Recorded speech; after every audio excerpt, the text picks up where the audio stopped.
know that all kids, my kids, are fascinated by dinosaurs. You know what this is? I think it's knowing that there were these things that used to walk the earth, these 50-foot long giant lizards. That in itself is fascinating. My job, at least on Jurassic Park 3, started very early when they were just trying to get the idea of the movie.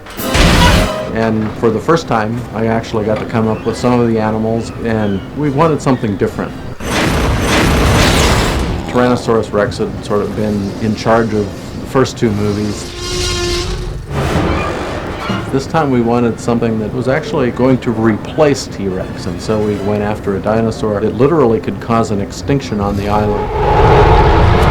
The Spinosaurus is and was the biggest meat-eating dinosaur that ever lived. Amanda! T-Rex don't stand a chance. Spinosaurus is the guy on the block from this point on.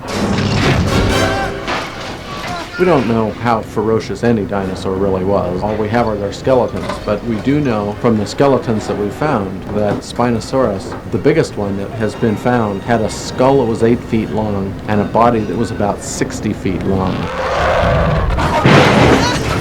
So if we sort of scale the ferocious factor based on the length of the animal, there was nothing in this world that has ever lived on this planet that could match an animal basically the size of a whale walking around eating things. I would say that Spinosaurus is definitely more ferocious and nastier than T-Rex. My hypothesis is that T-Rex was actually a scavenger rather than a killer, rather than a predator. And we see that in this movie more than we see it in the other ones. Spinosaurus is really the predatory animal here that actually goes after T-Rex. Mom? Oh my God.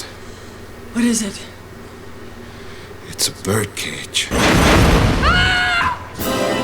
I think the audience for a long time has been hoping that we would bring flying dinosaurs into this genre, and we had a perfect opportunity to do that with this. With the pteranodons, we had the challenge of trying to figure out how they'd fly in open canyons and in confined areas. And we know, talking to Jack and some of the paleontologists here at Berkeley, that they were mainly gliders. They rode the wind currents. They didn't do a lot of powered flight. The nearest existing animal today that we could compare it to would probably be the albatross, which is a very stiff-winged bird that rides the ocean currents. We knew in this movie there were times when we were in very confined areas, so we sort of got into a little bit of a bat flight in places, but the mandate was sort of, we want these dinosaurs to be like real animals, and so we stuck very true to what scientists believed they were as far as their movement and behavior. As a kid, you know, when you're fascinated with dinosaurs, there was something about those big flying dinosaurs that was so scary and spooky and weird that they really catch the imagination.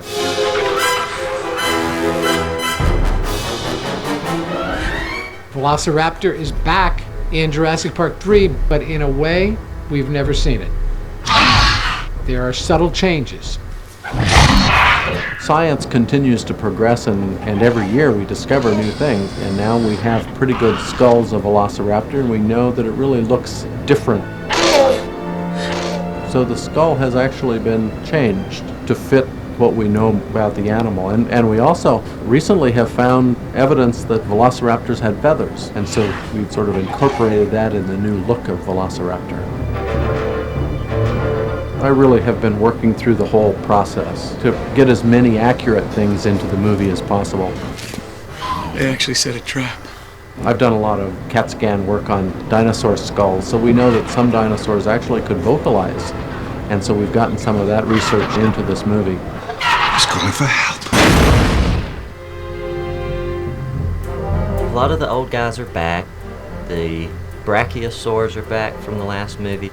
Stegosaurs, both of the hadrosaurs. We've got Corythosaurus and Parasaurolophus. Corythosaurus is new to this movie. And we also slipped in a new dinosaur, Ankylosaurus, where he's got this plated armor on his back, so it was in a different kind of look, something we hadn't seen in the other Jurassic movies. I look at what we've done and say that we have sort of crossed the fine line and blurred the theatricality of movies with the education of history and the aspect of museum-type education. When you go in to see Jurassic Park and you see a new dinosaur, you're getting a certain amount of knowledge that you didn't have, so there's something to be learned by watching these movies. That's the great thing about the movie. You can bring back dinosaurs, you can put them in a park, as long as you do it in a movie.